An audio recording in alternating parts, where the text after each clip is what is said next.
안녕하세요, 여러분. 저는 스위스 취리히 환경연구소의 전직 시니어 프로젝트 매니저 밀라입니다. 전직이라는 단어에 주목해 주세요. 왜 전직인지는 제 황당한 실수 이야기를 들어보시면 아실 거예요. 자, 준비되셨나요? 제 인생을 뒤흔든 쓰레기 이야기, 긴 서론 없이 빠르게 바로 시작합니다. 저는 스위스의 자연을 너무나 사랑했어요. 유럽 국가들 중에서도 경제적 안정성, 높은 생활 수준과 복지 시스템, 높은 교육 수준을 뒷받침하는 세계적 수준의 대학들이 많아요.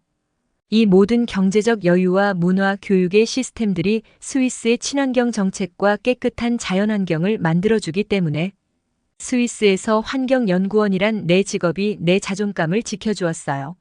한국? 에이, 설마. 어느 날 연구소장님이 저를 부르시더니 말씀하셨어요. 밀라, 한국에 가서 쓰레기 분리 시스템을 조사해 오게. 저는 바로 대답했죠. 쓰레기 분리 시스템이라면 일본이나 강대국인 중국 아닌가요? 제 일그러진 얼굴과 복잡한 얼굴 표정을 보더니 연구소장님은 한숨을 쉬시며 말씀하셨어요. 아니, 밀라, 대한민국, 한국 몰라? 한국은 음식물 쓰레기의 재활용률은 무려 95%가 넘어. 전 세계에 이런 나라는 한국뿐이라고. 우리는 한국에 가서 쓰레기의 분리와 쓰레기의 재활용을 배워오고 싶은 거야. 아시아에 있는 나라로 쓰레기 분리, 쓰레기를 재활용까지. 그 순간 저는 웃음을 참을 수 없었어요. BTS, 오징어 게임, 뭐 요즘은 넓게 봐서 K뷰티까지 한국을 인정하겠지만, 하지만 쓰레기 분리 시스템을 스위스에서 배우러 간다니 말이 안 되잖아요. 그걸 제가 가야 한다고요? 소장님의 표정이 점점 굳어갔어요. 밀라, 이건 농담이 아니야. 이번 프로젝트로 내가 수석 연구원으로 승진하길 바랬는데. 아니, 한류에 미친 애들이나 한국에 가는 거지. 직항 비행기도 없는 먼 나라로. 스위스에서 암스테르담을 경유해 17시간이나 걸려 후진국으로 보내려는 연구소장님의 진위를 알 수 없었어요. 그때의 내 몸짓과 얼굴 표정 등은 너가 가라, 하와이였습니다. 다시금 되새겨보니 그때의 나를 말리고 싶네요. 옆에서 듣고 있던 마르쿠스가 적극적이고 단호한 말투로 연구소장님께 제가 꼭 한국으로 가서 완벽히 조사하고 배워와서 우리 프로젝트에 적용해 보겠습니다. 승진의 기회가 아쉽긴 했어도 후진국으로의 출장이 내키지 않았고 평소 한류에 관심이 많은 마르쿠스가 한국에 다녀오는 것이 적당해 보였습니다.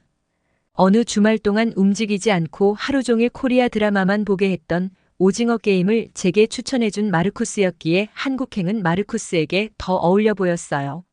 그로부터 한 달 후 제 동료인 마르쿠스가 한국에서 돌아왔어요. 그는 다큐멘터리 제작을 위해 3주 동안 한국의 여러 도시를 방문했다고 하더라고요. 마르쿠스의 발표회를 준비하며 자료를 정리할 때 저는 그의 이야기에 완전히 놀라고 말았어요. 밀라, 넌 믿지 못할 거야. 서울의 아파트 단지에서는 15종류 이상으로 쓰레기를 분리해. 그리고 놀라운 건 주민들이 이걸 정확하게 지킨다는 거지. 15종이라니? 쓰레기 하나 버리는데 뭘 그렇게 많이 나눠? 그래, 우리 스위스 사람은 일반 쓰레기, 종이, 유리, 플라스틱 정도로만 분리를 하잖아. 그러면 충분하지. 아니, 한국은 일반 쓰레기, 음식물, 종이, 캔, 유리, 스티로폼, 비닐, 의류, 플라스틱, 전자제품, 가구까지. 응? 쓰레기 종류가 그렇게 많았나? 그러니까 한국이 대단하지. RFID 카드로 쓰레기를 버리는 모습을 직접 봤어. 무게에 따라 요금이 자동으로 계산되더라고. 이게 사람들의 행동을 정말로 변화시키고 있어. 카드로 무게에 따라 계산을. 마르쿠스가 한국에서 보고 듣고 배워온 시스템을 앵무새가 지저귀듯 따라만 하고 있는 멍청한 나의 모습이 너무나 싫었지만 그보다 이 한국행의 기회를 놓친, 이 기회를 양보한 내 자신이 너무 싫었지만 마르쿠스에게 새로운 정보를 계속 배우고 싶었습니다. 마르쿠스는 쓰레기도 재활용을 한다는 한국의 재활용 혁신에 특히나 꽂혀 있었습니다.